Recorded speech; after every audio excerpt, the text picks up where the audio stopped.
Okay, so I want to go over how we can solve a relatively easy problem once you've already practiced trigonometry and you've been exposed to this concept of SOHCAHTOA to help us solve for a missing part in a triangle. So if you're looking at this right triangle, and I'm using this top angle, this acute angle 25 degrees as my reference angle, and I'm given this side that is 7 inches, we would call this the adjacent side relative to that 25 degree angle. And then if we're trying to solve for x, we would be trying to solve for the hypotenuse of the triangle. Now, I want to address this question because a lot of my students are able to set this up correctly. However, they get stumped with the algebra aspect of it. So if we look at the fact that we have the side of 7, which is the adjacent side, and we're looking to solve for the hypotenuse, that means that I would want to use the cosine trig function since I have adjacent and hypotenuse, right?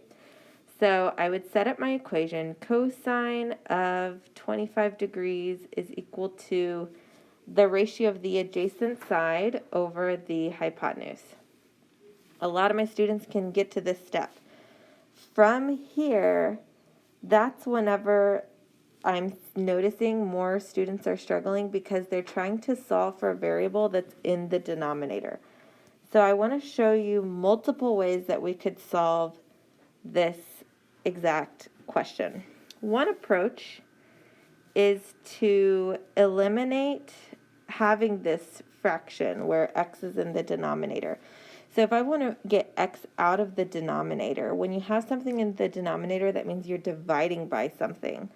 So the inverse of dividing by x would be to multiply by x. When I'm solving an equation, what I do to one side, I have to do to the other side. So I'm going to multiply both of these sides by x.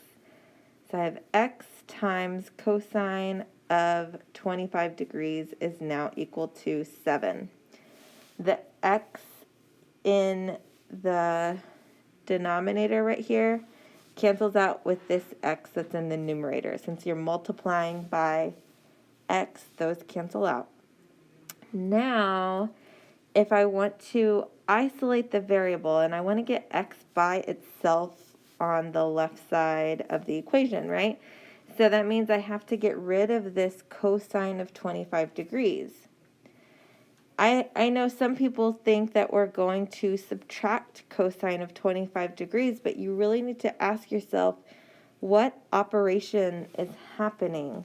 When we look at the way our equation is written, this is x times cosine of 25 degrees. The opposite of multiplication is division. So if I divide by cosine of 25 degrees, that's going to cancel out because it has the value of 1. Remember, if I have a value in the numerator and it's equal to the value in the denominator, that just becomes 1. So if I divide by cosine of 25 degrees on the left side, I also need to divide by cosine of 25 degrees on the right side. So then to solve for the hypotenuse, the missing value, all I have to do is type into my calculator 7 divided by cosine of 25 degrees. Let me show you another way that we could have solved this same problem. So I'm going to move this over to the side, and then I'm going to start writing in red so you can see a different approach.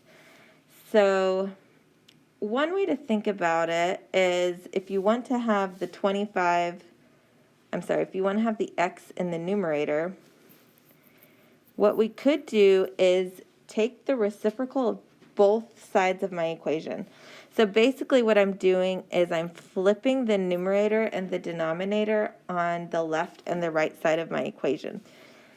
Cosine of 25 degrees is not currently written as a fraction, but remember we can convert a number into a fraction simply by putting a 1 in the denominator.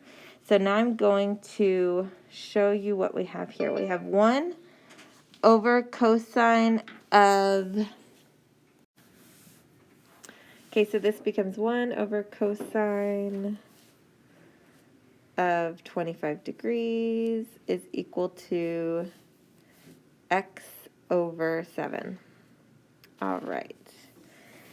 So I have x over 7. That means 7 is in my denominator. So if I want to isolate the variable and get x by itself, I can multiply by 7 on both sides.